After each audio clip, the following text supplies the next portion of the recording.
Congratulations goes out to Senator Ted Cruz. He just won the Iowa caucuses.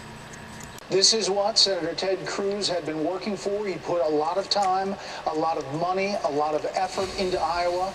You're looking at Cruz headquarters right now, live in Des Moines, and it doesn't look like they've gotten word. I'm not sure. They clearly have not yet gotten the news, but we still have our panel here, and this is significant. I mean, this is a huge win for Ted Cruz. He needed to win this state, and people were predicting his demise in this race if he did not, Steve. Yeah, absolutely. I mean, this is a huge win for Ted Cruz. His team had confidence all along that their organization would ultimately lead them to prevail. They had done considerable work on analytics. They had a very sophisticated get-out-the-vote operation.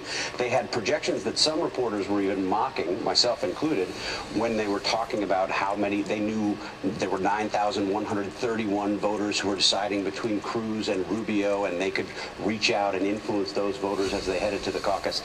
Who knows if they were actually that good, but they were clearly very good, and this is a big win for Ted Cruz. Britt, Ted Cruz put it all on Iowa. He did. Now what happens coming out of Iowa as you go to a perhaps unfriendly place in New Hampshire? Well, he's been coming up a bit in New Hampshire, right? He's, what, 12, 13%, which, is higher than he had been. And he'll get an enormous burst of publicity, and he'll come in there as the Iowa winner. And New Hampshire has a habit of being somewhat disrespectful to Iowa winners, but that doesn't mean that will happen this time.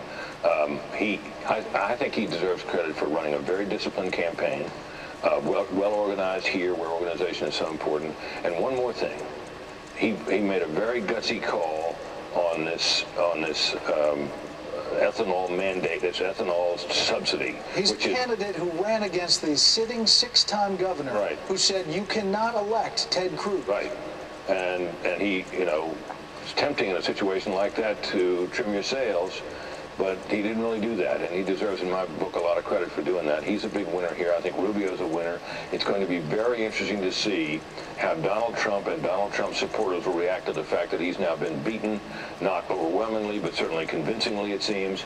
The aura of invincibility, which seemed to surround him everywhere he went, may now be stripped away, and it'll be interesting to see how he responds and how the voters respond. On that